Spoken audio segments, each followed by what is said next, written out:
सपा अध्यक्ष और उत्तर प्रदेश के पूर्व मुख्यमंत्री अखिलेश यादव आज यानी 1 जुलाई को अपना 49वां जन्मदिन मना रहे हैं। उत्तर प्रदेश की राजनीति में यह अखिलेश यादव का 23वां साल है।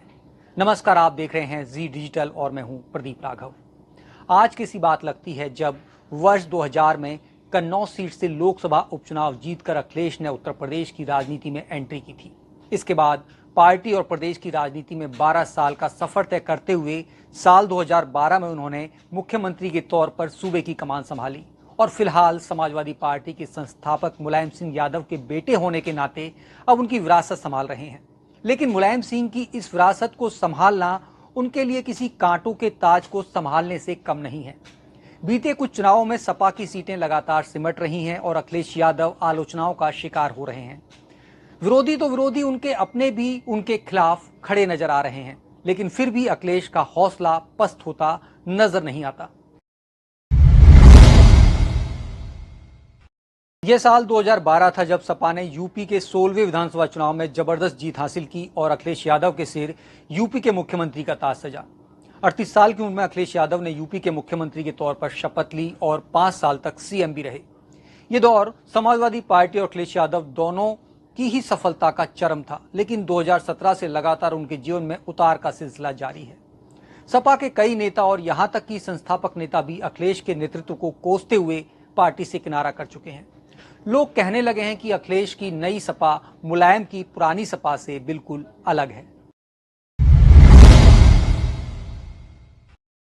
यूपी के सीएम रहने के दौरान से अब तक यानी 2016 से 2022 तक विधानसभा और लोकसभा चुनाव के लिए अखिलेश ने कई राजनीतिक दलों से गठबंधन किया, लेकिन अफसोस ना तो जीत ही हासिल हुई और ना ही गठबंधन ज्यादा दिनों तक चल सका।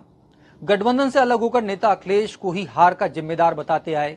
पहले कांग्रेस से गठबंधन किया और फिर बसपा से, लेकिन मिली तो सिर्फ आलोचना। 2022 का विधानसभा चुनाव भी अखिलेश ने कई छोटे दलों के साथ मिलकर लड़ा, लेकिन हार हुई तो सहयोगी दल भी हताशा में उन्हीं पर हमलावर हो गए। ओम प्रकाश राजभर के अखिलेश और सपा पर बयान इस दावे के समर्थन में सबसे अच्छे उदाहरण हैं। भले ही अखिलेश को गठबंधन रास न आया, लेकिन एक बात अच्छी है कि उन्होंने लोगों के मन में सपा को लेकर बरसों पुरानी धारणा को बदल दिया।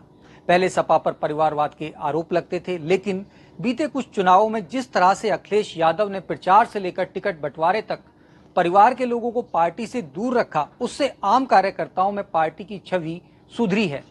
इसके अलावा पार्टी में नए चेहरों को भी जगह मिली है। मुलायम सिंह यादव ने यूपी की कुछ सीटें अपने परिवार के लिए खड़ी की थी। कन्नौज, इटावा, फिरोजाबाद, संभल, मैनपुरी आदि ये ऐसी सीटें हैं जिन्होंने प्रदेश में सपा की गहरी जड़ें बना दी थीं, लेकिन इन सीटों पर मिले परिणामों से अब सपा का हरा भरा पेड़ सूखता नजर आ रहा है। परिवार की अंदरूनी कलह हार की जिम्मेदार। अखिलेश यादव प्रदेश के लोगों में तो पार्टी की सोच बदलने में कामयाब दिखे, मगर इसका उल्टा असर भी दिखाई दिया। पार्टी की अंदरूनी कलह ही पार्टी की हार की असल जिम्मेदार बताई जाती है। जिस तरह से सपा की मजबूत सीटें एक के बाद एक हाथ से निकल रही हैं, उससे सपा की सत्ता में वापसी दूर की कौड़ी नजर आती है। Multimedia desk, Uttar Pradesh Uttarakhand digital.